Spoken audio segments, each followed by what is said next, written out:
네, 안녕하세요. 저는 경북대학교 환경과학과의 김영진이라고 합니다. 먼저 이렇게 뜻깊은 자리에 함께할 수 있도록 초청해 주신 여러 교수님들께 감사의 말씀을 다시 전해드립니다. 오늘 제가 발표를 하고자 하는 내용은 대기 환경 개선을 위한 촉매 기술이라고 좀 다소 거창하게 되는데 사실 이걸 제가 다 할 수는 없고 제가 이제 지난 소속 기간인 한국화학연구원에서 근무하면서 현재 연구때까지 이어온 어떤 대기오염 문제 전환이라든지 온실가스 전환에 대한 연구의 내용을 이제 말씀드리도록 하겠습니다.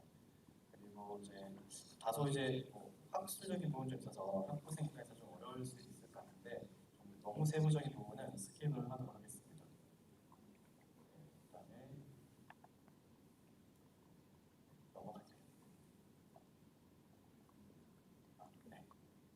그래서 우선은 여러 대기오염 물질 중에서 질소산화물을 전환 기술에 대해서 이제 말씀드릴 거고요. 그 다음에 이산화탄소를 화학적으로 전환하기 위한 부분을 말씀드리고 마무리를 하도록 하겠습니다. 이제 배경인데요. 너무 잘 아시다시피 이제 미세먼지라는 것은 우리나라 국가적인 이슈가 되고 있습니다. 특히나 이 미세먼지 같은 경우는 사이즈가 작으면 작을수록 위해성이 좀 커지는 경향이 있는데요. 그래서 PM10이나 PM2.5 물리하고 하지만 특히 PM2.5가 영향이 좀 크다고 볼 수가 있을 것 같은데 실제로는 미세먼지는 그 배출원에서 그대로 배출될 수도 있지만 경우에 따라서는 또 대기 중에서 생성될 수가 있습니다. 그래서 예를 들어 보시면 네.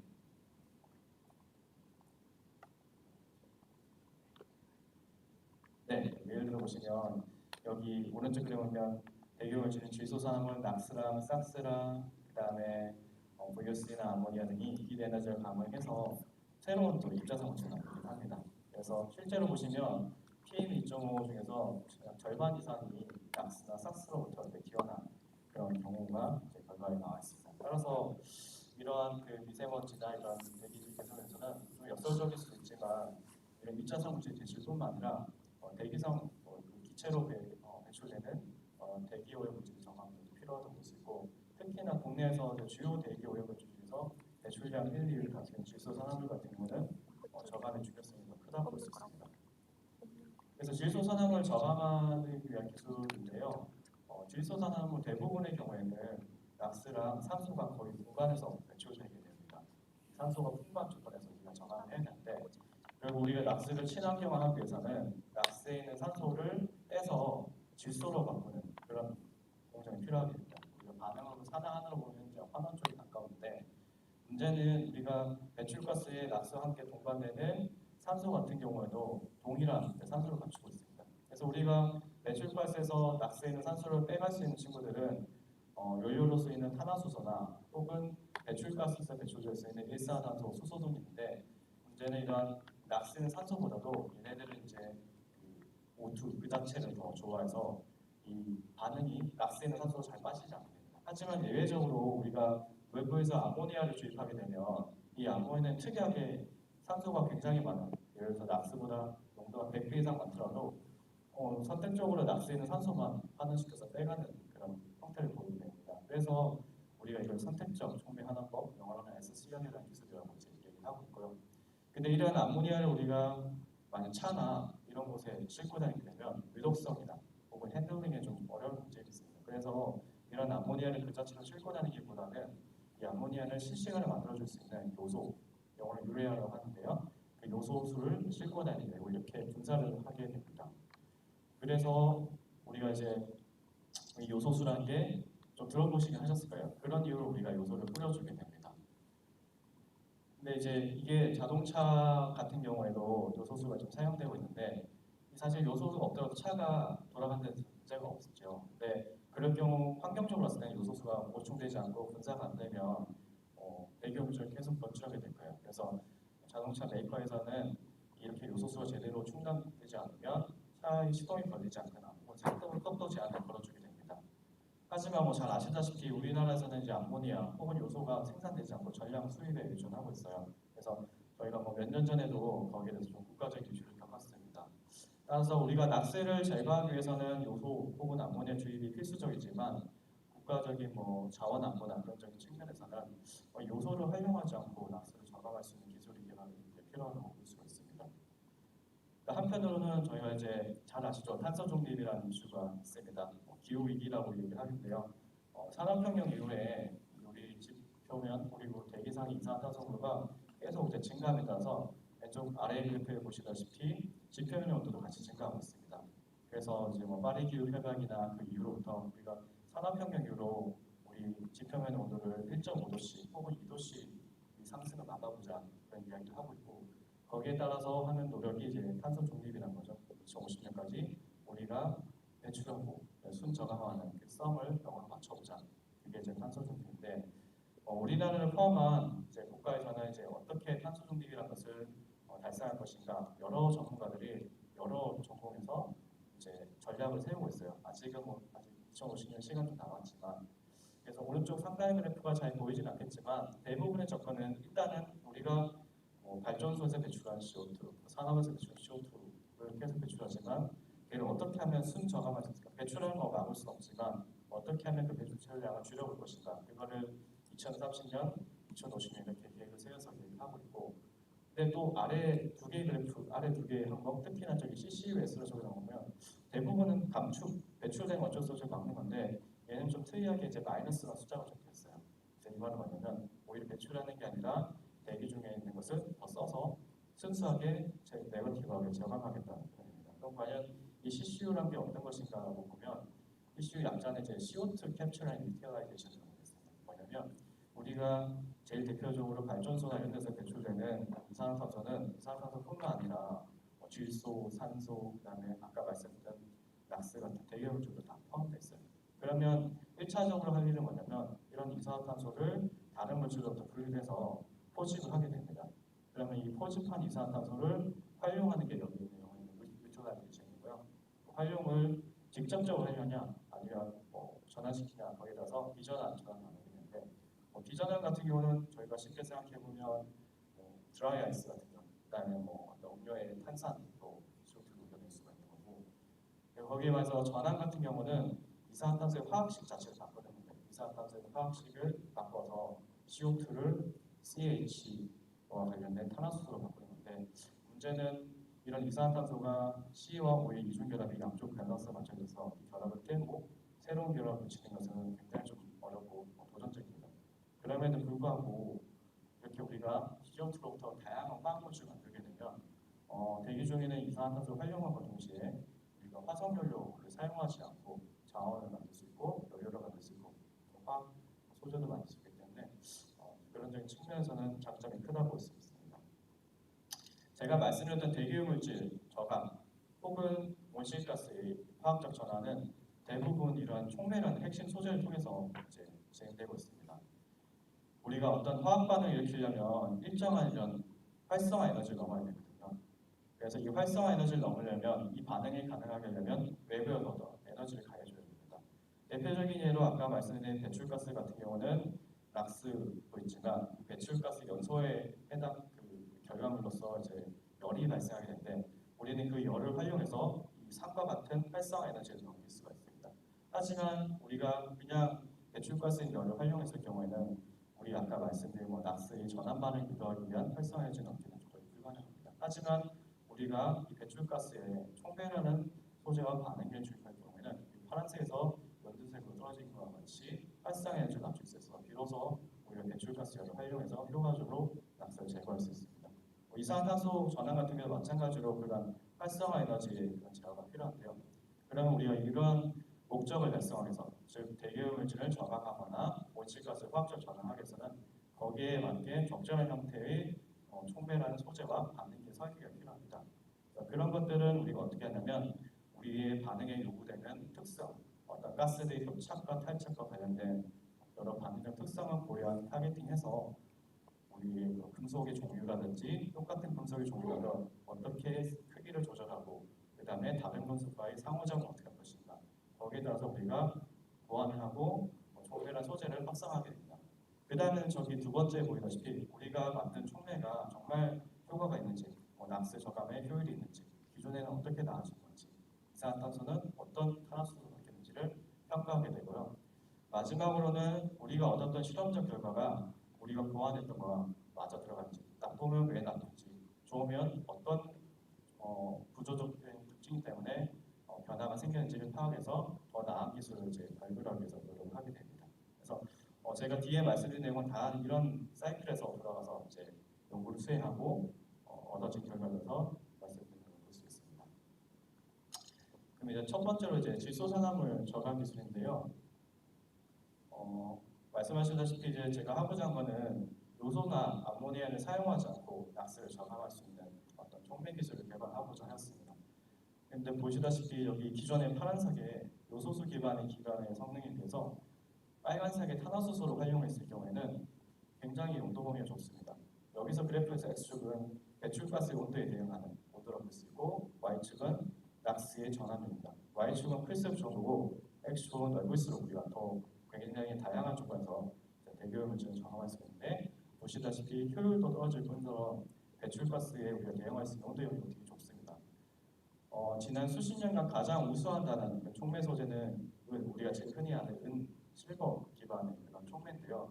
여전히 성능이 좀 낮은 그런 문제가 있습니다. 하지만 우리가 탄화수소 자체는 연료로 쓰이기 때문에 우리가 탄화수소를 활용해서 질소산화물을 저감할 수 있으면 굳이 암모니아를 수입해서 쓸 필요는 없겠죠.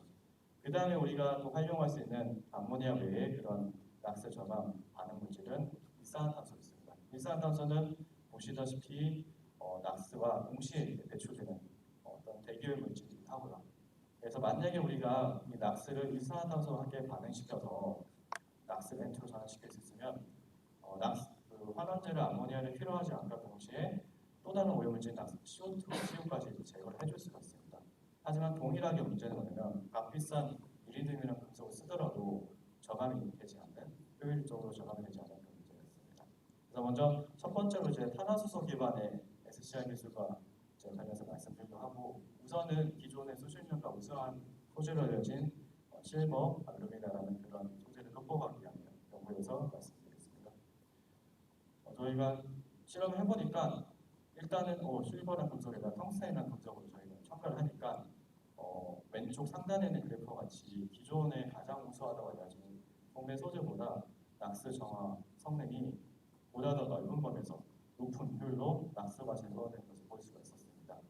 그래서 이제 일단은 기존의 그 허들을 뛰어넘었구나라고 생각할 수 있었고, 그 다음에 이제 배출가스에는 낙스뿐만 아니라 이제 연료에서 기원한 황산화물이 포함되어 있습니다. 이 황이 연료에서 S가 산화해서 SO2나 SO3 형태로 나오게 되는데, 문제는 이 황산화물이 이러한 촉매 소재나 반응기를 계속 부식시키거나 성능을 떨어뜨리게 됩니다. 근데 이렇게 저희가 모사적으로 황을 주입해봤는데도 이 빨간색 그래프에 보이듯이 발굴한 텅스텐 기반 촉매가 기존에 비해서 성능 하락폭이 굉장히 낮고, 그 다음에 이런 황산화물을 제거해줬을 때는 급격하게 이제 성능이 다시 회복된 것을 확인할 수가 있었습니다. 그 다음에 이제 이러한 촉매 성능의 변화가 어떤 원인에서 이제 차이가 나는지 확인하기 위해서 어떤 구조적 분석을 해봤는데, 일단은 관심 있었다면 운이 우리 촉매에서 어떻게 존재하는지 그거를 확인하고자 이제 전자 현미경을 찍어봤는데, 보통의 경우에는 화학 반응이나 촉매 반응에서는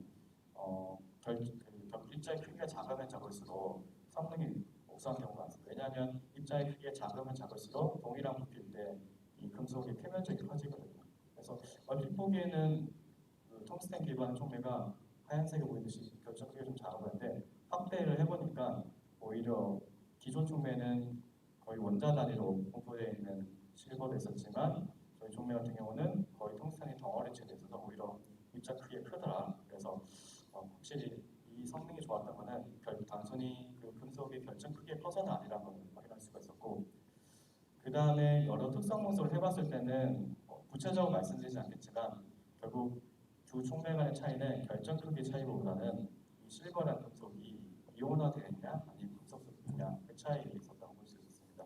결과만 요점적으로 말씀드리면 텅스텐 기반의 촉매는 일단 실버라는 금속이 좀 더 금속성, 즉 이온화되지 않은 형태를 띠고 있었고요. 이렇게 이온화를 띠지 않을 경우에는 어떠한 장점이 있냐면, 보통 우리가 탄화수소가 낙스와 반응시키려면 바로 반응할 게 아니라 탄화수소로 일단 형태의 변화가 필요하게 됩니다. 그래서 이런 탄화수소, 우리가 반응에 주입한 에탄올 같은 경우는 에탄올에 있는 수소 두 개가 떼어져 나가는 탈수소 반응이 필요하게 되는데, 그런 이제 어떻게 낙스와 만나기 위한 준비 단계로 볼 수 있고요. 그런 반응 자체가 이제 금속성 실버에서 더 잘 일어나게 됩니다. 그래서 보시면 빨간색 이 그래프가 파란색보다 이 에탄올이 아세탈데hy드, 즉 탈수소가 잘 되는 것은 낙스와의 반응에 대한 준비가 더 잘 된다라고 볼 수가 있었는데, 문제는 이 탈수소를 하면 처음에 초기 반응은 좋지만 온도가 높아지면 역시나 이 탄화수소가 낙스랑 반응하지 않고 이제 산소와 반응해서 그냥 CO2를 만들게 됩니다. 근데 이 텅스텐 같은 경우는 텅스텐 표면에 이제 어떤 산점이라는 특성이 있어서 그러한 것을 좀 방지할 수 있는 걸 확인할 수 있었습니다. 그래서 최종적으로 저희가 이 촉매라는 소재에다가 이 분광 IR빔을 쏘아서 낙스랑 탄화수소랑 산소를 쏘아서 동시에 주입한 다음에 실시간으로 표면에 어떠한 종이 흡착돼서 만들어진지를 보려고 했었습니다. 이거 뭐냐면 낙스랑 탄화수소가 바로 N2랑 CO2로 가는 게 아니라 중간에 어떤 결합 형태를 만든 다음에 저장될 것인데, 보시면 잘 안 보이시겠지만 NCO랑 CN이라는 그런 화학 종이 표면에 더 텅스텐 들어서 더 풍부하게 존재하고, 이런 종이 만들어져야지 낙스가 제거되는 걸 알 수가 있었습니다. 그 다음에 저희가 또 진행했던 게 단순 촉매 소재만 발굴한 게 아니라 반응기에 이제 플라즈마를 같이 좀 가해줘봤습니다. 플라즈마는 아주 뭐 우리가 일반적으로 쓰는 100볼트나 200볼트 이런 개념이 아니라 1000볼트나 1000볼트 이상의 고전압을 걸어주면 그 고전압에서 공기 자체가 이온화됩니다. 그럴 경우에는 개 자체가 반응성을 유도해서 우리의 탄화수소를 또 적합한 형태로 바꾸게 되고, 예를 들어서 성능이 또 증가되는 걸 볼 수가 있었습니다. 그리고 저희가 이제 랩에서 개발한 그런 반응이나 촉매 소재가 실제 산업 환경에 들어가면 여러 가지 이슈에서 그 성능이 발현되지 않는 경우가 있어요. 그거를 정말 그럴까 생각해보고 그걸 규명하기 위해서 이렇게 반응기 규모를 키우고 우리가 랩에서 평가했던 거, 합성했던 소재를 더 키워서 그리고 실제 발전기, 휴대용 발전기를 연결시켜서 정말 우리가 하고자 한 암모니아 요소수 없이 이렇게 탄화수소만 주입해도 낙스가 제거되는가 그걸 보려고 했는데, 보시는 바면 오른쪽 상단에 보시다시피 꽤 효율적으로 낙스가 제거되는 것을 볼 수가 있었습니다. 그리고 마지막으로 이제 한국기계연구원의 이제 도움을 받아서 실제로 어떤 엔진, 자동차에 사용되는 엔진에다가 저희가 발굴한 촉매를 규모를 키워서 장착을 했었는데, 그 결과 기존에 발굴된 촉매 반응기보다 더 적은 탄화수소를 활용해서 낙스를 더 효율적으로 제거할 수 있음을 확인할 수가 있었습니다. 그 다음 이제 탄화수소를 활용해서 이제 낙스를 제거하는 기술인데요. 마찬가지로 기존에 이제 아까 일산탄소입니다. 탄화수소는 실버고 일산탄소 기반 기술은 이리듐이라는 값비싼 기술을 사용했었는데 성능이 부족한 그런 이슈가 있었습니다. 그래서 저희가 이제 이리듐 대신 이제 루세늄과 같이 이리듐을 금속 같이 섞어봤더니 기존의 검정색에서 파란색으로 올라가듯이 낙스랑 일산탄소가 동시에 아주 효율적으로 제거된 것을 확인할 수가 있었습니다.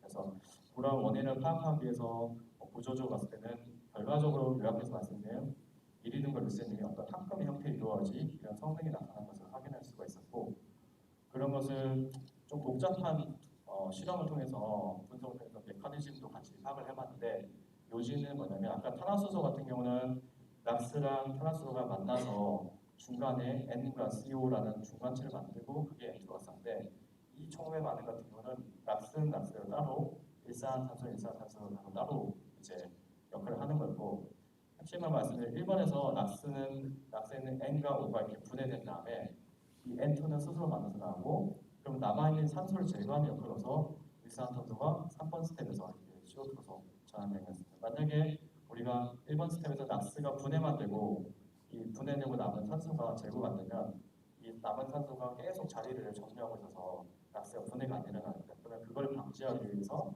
3번 스텝에서 일산탄소가 산소를 이렇게 제거해 주는 거죠. 그래서 중요한 것은 낙스가 잘 분해되기를 해야 되고, 그 다음에 분해되고 남은 산소를 일산탄소가 잘 제거해줘야 되는 그런 스텝이 필요했는데, 저희가 이런 걸 실험적으로도 확인했었고 계산화학적으로도 DFT 분석을 통해서 이런 낙스의 분해라든지 혹은 잔존한 산소가 CO에서 재산화되는 것이 합금, 이리듐 합금이 이루어졌을 때 가장 효율적으로 이루어진 것을 재확인할 수가 있었습니다. 다음은 이제 이산화탄소 전환 기술인데요. 여러 가지 이산화탄소 전환 대상 물질이 있습니다. 이산화탄소를 일산탄소로 만들 수 있고, 그다음에 메탄올도 만들 수 있고 여러 가지. 그 중에서 관심 가졌던 거는 이제 디메실 카보네이트라는 그런 화학 제품이었습니다. 디메실 카보네이트는 보통 폴리카보네이트도 투명한 플라스틱 재질의 원료가 되기도 하고 요즘에는 2차 전지의 그 일렉트로라이트 소재로도 많이 사용되게 됩니다. 근데 문제는 이런 디메실 카보네이트는 기존에서 합성하고 제정하는 공정은 유독한 물질을 쓰거나 혹은 여러 가지 복합 공정을 요구하는 그런 단점이 있었습니다. 하지만 만약에 우리가 이산화탄소로부터 직접 한 번만에 디메실 카보네이트를 만들 수 있으면 가장 이상적인데 효율이 굉장히 낮은 어려움이 있었어요. 그래서 이런 효율이 어려운 이유가 뭐냐면 보시다시피 일단은 이 반응 자체가 기스 프리 에너지가 굉장히 높습니다. 그래서 자발적으로 일어나기 힘든 반응이고 좀 더 이제 이산화탄소 구조적으로 보자면 아까 말씀드렸다시피 얘는 양쪽으로 균형이 되는 이중결합이 있기 때문에 누군가 결합하거나 혹은 결합이 끊어지기 어려운 구조가 있습니다. 그럼에도 불구하고 얘를 어떻게 다른 화물질과 결합을 하려면 우리는 1차적으로 이산화탄소를 잘 보셔야 되는데 그러려면 좀 어렵지만 우리가 아까 말씀드린 촉매란 소재 내도 얘네도 그 고유한 구조 내도 산소라는 산소가 다 박혀 있는데 이 산소가 하나씩 빠진 자리가 있어요. 그리고 우리가 산소 결합자인데 산소가 빠진 자리에 이산화탄소 있는 산소가 대신해서 들어갈 수 있습니다. 그래서 우리가 어떤 설계를 할 때는 이 촉매란 구조 내에 산소가 박혀 있지만 이 산소를 떼야겠구나 그런 관점에서 연구를 수행할 수 있고 그러기 위해서 예전에는 이런 촉매란 소재를 어떻게 모양을 바꿀 것인가 아니면 어떤 제2의 금속을 첨가해서 산소가 빠진 자리를 만들 것인가 그런 연구를 했었고 그런 맥락에 맞춰서 저도 비슷한 연구를 수행해봤습니다. 그래서 금속 유기 결합체라는 마포라는 그런 물질을 그냥 어떤 툴로 사용해서 얘네들을 이제 태워서 우리가 산소 결합에 더 많은 그런 세륨이라는 금속의 산화를 만들려고 했었고 추가적으로 이제 프레셔 다이램이라는 조금 좀 생소한 금속도 같이 첨가해봤습니다. 그래서 그렇게 해보니까 확실히 좀 설명해 주셨지만 기존에 저희가 상용적으로 많이 쓰이는 촉매라는 소재보다는 촉매에 반응할 수 있는 비켜면에서 넓은 것을 확인할 수가 있었습니다. 그 다음에 우리가 확인할 수 있었던 것은 이렇게 여러 가지 소재를 만들 경우는 모양도 다 다르구나. 그리고 실제로 우리가 프레셔 다이램이라는 금속을 넣었으니까 넣었을 때는 프레셔 다이램이 세륨과 원자단으로 잘 배합되어 있구나. 그 다음에 실제로 시각적으로도 우리가 그런 촉매 내부에 자리하고 있던 산소가 빠졌구나 이런 것을 확인할 수가 있었습니다. 그 다음으로 이제 확인할 수 있는 좀 정량적으로 이걸 분석하기 위해서 여러 가지 툴을 해봤는데 조금 복잡해서 또 요약적으로 말씀드리자고 하면 결과적으로 저희가 바랬던 거는 이 촉매란 소재 내에서 산소가 빠진 자리가 얼마나 풍부했나 그걸 알고 싶었는데 여기 왼쪽 상단과 오른쪽 하단 왼쪽 하단에 있는 결과로부터 저희가 금속 유기 결격체 그리고 프레셔 다이램이라는 금속을 첨가했을 때 더 산소가 빠진 자리가 많았구나라는 걸 알 수가 있었고 그게 곧 이렇게 디메실 카보네이트를 생성하는 효율을 상승시키는 그런 원인이 된 것을 이런 구조와 성능 평가 결과를 통해서 연결할 수가 있었습니다. 그 다음에 이제 마지막 남은 건 정말 우리가 의도했던 구조 내에 산소를 뺀 그런 형태가 반응에는 도움이 된 걸 확인했는데 그러면 정말 산소가 빠진 것이 이산화탄소의 흡착이 되는데 영향을 줬을까 확인하기 위해서 실제로 이런 식으로 흡착을 분석을 해봤습니다. 이 분석은 요약해서 말씀드리면 요 어떤 피크가 있는데 이 피크의 면적의 표면 개수를 우리가 더 많은 양의 이산화탄소가 촉매란 소재에 붙어 있는 걸 볼 수 있는데 여기 빨간색으로 표시된 저희가 발굴한 촉매가 제일 아래에 있는 데보다 면적이 훨씬 넓은 걸 알 수 있어요. 확실히 저희가 구조적으로 산소를 많이 뺐을 때 이러한 이산화탄소가 잘 붙는구나 라는 걸 정량적으로 알 수가 있어서 그러면 CO2 양이 붙는 게 더 증가를 알 수 있는데 어떠한 쪽이 붙었는지를 확인하기 위해서 이제 표면에서 CO2가 붙은 것을 우리가 분석했습니다. 이 툴을 통해서 우리가 알 수 있는 건 뭐냐면 각각의 웨이브 너버 고유의 숫자에 따라서 그 CO2가 붙는 형태에 따라서 이 웨이브 너버가 다 달라지게 됩니다. 그래서 우리가 특정 웨이브 너버를 딱 감지하게 되면 그러한 종류의 이산화탄소가 붙었구나 알 수가 있는데 오른쪽에는 굉장히 복잡하고 다양한 그런 기존의 촉매죠. 근데 다양한 그런 이산화탄소가 함께 붙지만 왼쪽에 저희가 발견한 촉매 같은 경우는 굉장히 심플하면서 산소 결합 사이트랑 상관이 있는 이산화탄소 종류만 붙는 것을 확인할 수가 있었습니다. 이제 마지막인데요. 이제 우리가 반응 물질은 이산화탄소도 있었지만 이산화탄소 외에 이제 메탄올도 있습니다. 이산화탄소도 잘 붙어야 되지만 메탄올도 우리가 어떻게 잘 붙여야 되거든요. 메탄올은 양의 양이고 어떤 형태로 붙을 것인가 그걸 이제 확인해보고 동일합니다. 역시나 우리가 저기 있는 숫자가 메탄올이 어떻게 분야에 따라서 저기 있는 숫자가 바뀌게 됩니다. 그래서 유심히 보시면 저기 왼쪽에 1100에 있는 숫자, 그리고 1047에 있는 숫자인데 1100 같은 숫자는 메탄올이 그냥 메탄 하나에 붙은 경우, 그 다음에 1047 같은 경우는 금속 두 개의 메탄올이 붙은 경우예요. 근데 만약에 우리가 화학반을 잘 익히시려면 너무 약하게 붙어도 안 되지만 너무 강하게 붙어도 얘가 CO2랑 결합을 하기 힘듭니다. 그래서 지금 같은 경우는 저 메탄올이 양쪽에 붙으면 오히려 너무 강하게 붙어서 반응에 참여하기 힘든데 저희가 발굴한 오른쪽 샘플 같은 경우는 왼쪽 위에서 이렇게 양쪽에서 잡아주는 메탄올보다는 금속 하나가 메탄올을 잡아주는 형태가 더 강했습니다. 그래서 결과적으로는 저희가 금속에서 어떤 산소를 빼므로써 이런 식으로 이산화탄소도 많이 붙이고 메탄올도 더 적합한 형태로 흡수할 수 있다. 산소를 통해서 효율성을 향상시킬 수 있는 결과를 해석할 수 있었습니다. 그래서 조금 약간 복잡한 얘기였던 것 같습니다. 사실 학부생 1학년, 4학년 대상인지 모르고 조금 세부적으로 슬라이드 준비했는데 요즘은 결과적으로 우리가 제가 하고자 한 요소수를 활용하지 않고 그다음에 아모니아 활용하지 않고 락스를 저감하기 위한 기술로서 어떤 촉매와 반응기, 플라즈마를 활용했었고 꽤 효율적으로 저감을 할 수가 있었어요. 굉장히 넓은 거예요. 그리고 우리가 세륨이란 금속을 활용하되 산소를 벽장에서 최대한 뺄 경우에는 이산화탄소를 더 잘 붙이고 그리고 우리가 바라는 더 유용한 화학 물질을 만들 수가 있었습니다. 물론 이제 이거는 랩 차원에서 실험에서 어느 정도 검증했기는 했지만 사실 이 기술이 더 상용화되고 사회 전반에 많이 쓰기 위해서는 이런 랩 차원뿐만 아니라 여러 가지 추가 검증이 필요하고 저 같은 그런 전공뿐만 아니라 기계공학이나 여러 전공과 융합을 해서 이 기술이 실현될 수 있도록 또 많은 노력이 필요하겠습니다. 그래서 그런 바라는데 그런 기술이 구현되고 적용될 수 있도록 끝까지 노력을 다 하도록 하겠습니다. 발표는 여기서 마치고 이 연구에 직간접적으로 도움을 준 분께 감사의 말씀드리며 마치도록 하겠습니다. 감사합니다. 네, 감사드립니다. 사실 오늘 교수님들 발표를 듣다 보니까 사실 이렇게 다양한 분야의 교수님들을 한 자리에 모셔서 이런 발표를 들을 수 있다는 게 좋은 저희에게도 좋은 자리가 되지 않을까 싶습니다. 여러분들 다소 생산 분야일 수는 있지만 혹시 학생분들 중에 자유롭게 질의하실 분들 있으면 손 들어주시기 바랍니다. 네.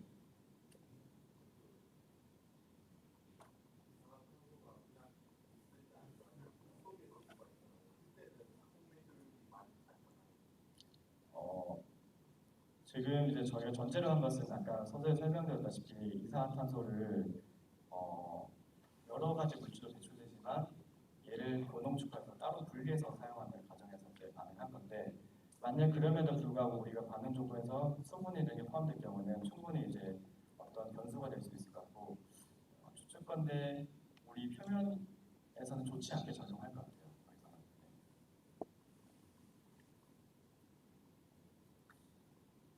혹시 또 학생들 또 생각할 시간이 필요할 수도 있으니까 그러면 제가 교수님께 한번 한 가지 질문을 드리면 대기오염 물질이라고 하면 사실 락스하고 일산화탄소도 이제 중요한 물질이긴 하지만 그 외에도 대기오염 유발하는 다양한 가스 물질들이 있잖아요.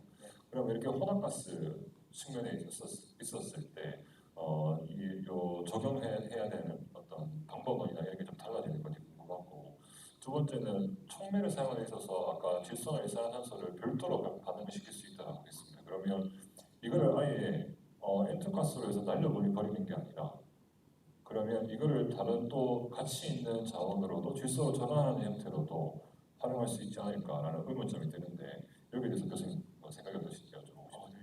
갑자기 제 욕을 한것 같은데 네, 일단 첫 번째로 여러 복합가스 했을 경우에는 조금 이제 동시 저감이 가능하냐 아니면 별개의 디바이스가 필요하냐가 나뉠 수 있는데 저희가 이제 실제로 가솔린 차, 하이브리드 차, LNG 차 같이 차 같은 경우 아주 제한적으로 가솔린 쓸 경우에는 굉장히 산소량이 적어요. 생산량이 적기 때문에 그때는 우리가 락스 입장에서 문제가 뭐였냐면 계속 산소와 경쟁했었는데 가솔린, 하이브리드, LNG는 그런 게 작용하지 않습니다. 우리가 대기오물질인 탄화수소, CO, 수소가 그냥 그대로 동시 반응하는 거예요. 그래서 지금 그런 케이스 같은 경우는 삼원촉매라고 하는 TWC가 1970년대부터 계속 적용되고 성공적으로 잘 쓰이고 있습니다. 하지만 그 외 대부분의 산업 혹은 디젤차에서는 산소가 풍부하기 때문에 락스를 처리하기 위해서는 저게 필요하고 그러면 락스는 저게 처리지만 기존의 탄화수소나 이산화탄소는 다른 반응. 아까 락스는 산소를 빼는 반응이라고 하면 일산화탄소랑 탄화수소는 산소를 더해주는 반응이기 때문에 반응 메커니즘이 다르기 때문에 다른 반응이 두 개를 병렬로, 직렬로 이제 사용하는 경우가 많습니다. 그 다음에 이제 락스를 그냥 N2를 제거한 게 아니라 다른 유형 물질을 바꾸기 위한 노력이 요즘 이제 많이 요구되고 저도 이제 발표드리지 않았지만 이 락스를 수소랑 함께 변화시켜서 우리가 암모니아랑 우리가 수소사에서 캐리어로 많이 사용되고 있는데 이 암모니아를 만들기 위해서 락스랑 수소 반응시키면 동일한 스텝으로 암모니아를 바꿀 수 있고 이건 뭐 멸종해품이나 전기화학 측면에서도 다른 분들이 이 락스를 물에 녹여서 또 암모니아를 만들기 위한 노력을 많이 하고 계십니다. 네, 교수님 감사합니다. 혹시 뭐 다른 학생들 질문이 없으시면 김윤희 교수님의 발제는 오늘 시간 마치도록 하겠습니다. 큰 박수 부탁드립니다.